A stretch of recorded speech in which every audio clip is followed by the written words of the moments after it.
1996 Nissan 240SX.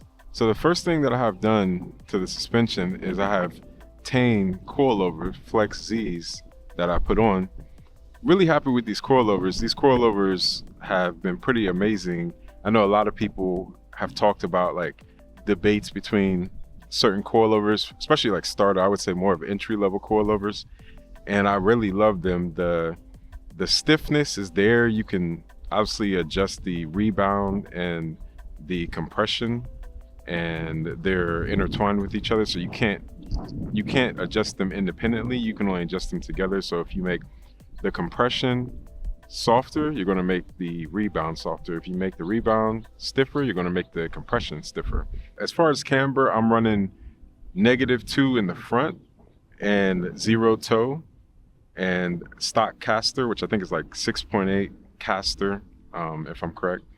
And in the rear, I'm running -1.6. I wanted more of a predictable handling car, and it's rear wheel drive. So with the camber in the front, I was thinking about turn-in. With that -2, I think it's a good balance between straight line stability, but also having the tire being able to straighten up when you're going in a curve and put all that tire down to the ground, or all that tire contact patch to the ground. And then in the rear, I ran obviously -1.6, and same ideology. So you make the car more stable. This is a rear wheel drive car. If you're new to Nissan's 240s or 90s Japanese cars, this is a rear wheel drive car. So rear wheel drive obviously means, you know, it's pushing from the rear. The axles and the differential that are connected to the axles are in the rear, so it pushes the car. Front wheel drive is pulls the car. All wheel drive is push and pull, and then there's different type of all wheel drives. And so yeah, this rear wheel drive car. So that's really all to suspension. There's actually solid bushings though too. Solid bushings all the way around makes the chassis a lot tighter. I mean, actually, I would suggest bushings for a lot of people. You would notice a night and day when you put bushings on your car. In the future, I have more suspension parts that I want to upgrade to. And then also, too, don't want to forget, I'm running a 300ZX differential in the rear, so nice and beefy. Can take a lot more power than what I'm going to do to this car. I'm staying NA, KA-NA. So I have Z32 differential in the rear, and then I have the axles, Z axles as well. Fairly stock for the most part. The motor's been resealed, so the KA motor has been resealed. Circuit Sports aluminum reservoir for the coolant, and then a couple of hoses, but really pretty much everything else is stock, like on the actual motor, like everything else is stock. It's just a catback and KA resealed. A lot of new different maintenance things that I think a lot of people should take care of first. New alternator, new water pump. Yeah, so that's pretty much for the motor. Now with this KA motor, what I'm thinking about doing is I'm thinking about doing a all motor. Actually, I'm not thinking, I'm pretty sure, 99% sure I'm gonna do all motor ITBs, and I'm trying to shoot for a good like 190 horsepower to like 210 horsepower if possible. You know, I know some people feel the way that they feel about the KA.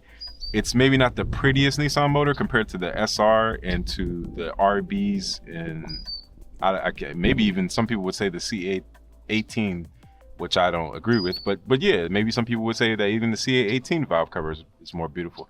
But Tomy changed my mind as far as like how it looks. Like, pick the right color valve cover, paint it, get rid of all this ITBs. ITBs makes any car look beautiful. Great header, pick the right header. I think I'm gonna go with a 421 header, and clean everything up inside of here. And yeah, it's gonna be beautiful. Stock fan still, I think this is an amazing thing, the stock fan, because it's so old school. It's so old school, and I just love the way it spins when the motor's on. And so when I free up some space, I haven't decided if I'm going to go with this. Oh, well, actually, this is aftermarket radiator, aluminum radiator too, but I'm going to replace this with a different brand. So I don't know if I'm going to go with like wireless fans, or I'm gonna keep the stock fan. But the stock fan is just on all the time. When the motor comes on, it comes on, so you don't have to really worry about cooling issues. I'm gonna figure out the color scheme because the car's gonna stay black. So we'll see what valve cover, but I wanna do something that pops and I wanna dress it up a little bit. I think with the KA, you have to dress up some things like, you know, you can dress up the oil cap and you can dress up the bolts and pick the right color to paint your valve cover and pick the right headers and the right ITBs. And there's a lot of things you can actually do with the KA. And I've always been a KA guy. Like I love SRs, I love RBs. Matter of fact, I was thinking about swapping in a RB into here and doing an all motor. But then I said, you know, why make it heavier? Why make it front end heavier, front nose heavier? It doesn't make sense. And I'm not using this car for drifting, even though I might do it sometimes. I'm not using the car for drag racing. This is just a enjoy sports car driving, summer, spring, fall, and just really enjoy motoring and all motor. And I think the NA and the all motor of the KA24 is really a slept on thing. Yes, you're not gonna be like a big flat six like Porsche Singers or anything like that and make like 380, 400 horsepower V8s and all that kind of stuff, but it's not necessarily always about that. It's not necessarily always about that. And also having Megan Racing catback exhaust, gold colored, it's beautiful. I love it. The tone that it makes with the KA, and I'm just so interested to see when I go ISR headers and ISR aftermarket catalytic converter, how it's going to sound, because I really love this combination, like these blast pipes, VIP blast pipes. I would suggest it gives it a nice deep throaty sound. The KA24 is already 2.4 liters, so you don't really want to mess that up and make it start to sound like, you know, just a whiny car. You know, some people obviously back in the day would say rice burner, which is maybe not the best thing to say, but you know, you don't want a super duper whiny car. And I love the performance that it gives. I love the way that it sounds. I'm going for more of a throatier, deeper tone, and with the 2.4 liter, it's actually a lot easier as well. Another thing, paint job of course is needed. I got these JDM speaker grills, and I still can't confirm that they're JDM or if they come in Europe, but I know for sure they don't come in America, so I'm pretty sure that these are JDM. And yeah, man, those things cost me like $120 just for those covers, which is crazy. This 240 parts is starting to get out of hand, and Sylvia parts, but it's 2025, so it is what it is. I'm gonna do bucket seats. I'm going to upholster these stock seats into the same material that comes on the Recaro bucket seats that I'm gonna get, and make it closer to a black or like a dark gray color. Sunroof, I had to buy the whole new assembly. I had to take the roof lining off.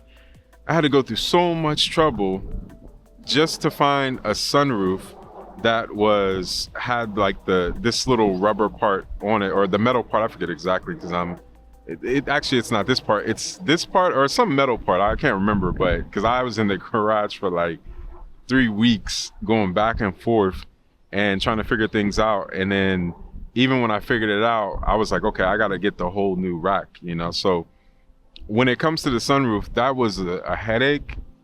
And just make sure if you buy a 240, make sure that it has the metal part that this actual side trim, like the rubber trim, goes on to, like this actual part right here, this shim. This is long black shim. Make sure that it has it on there, because if not, a lot of people nowadays, and I can only imagine 5-10 years from now, they're going to want to sell you the whole actual frame, like the metal part under there that goes all the way in the back of the car. And I did it by myself, so it was mad hard. Like I had to have my feet up. I had to like kick my feet up and hold it up in the air. Like it was sort of crazy for real.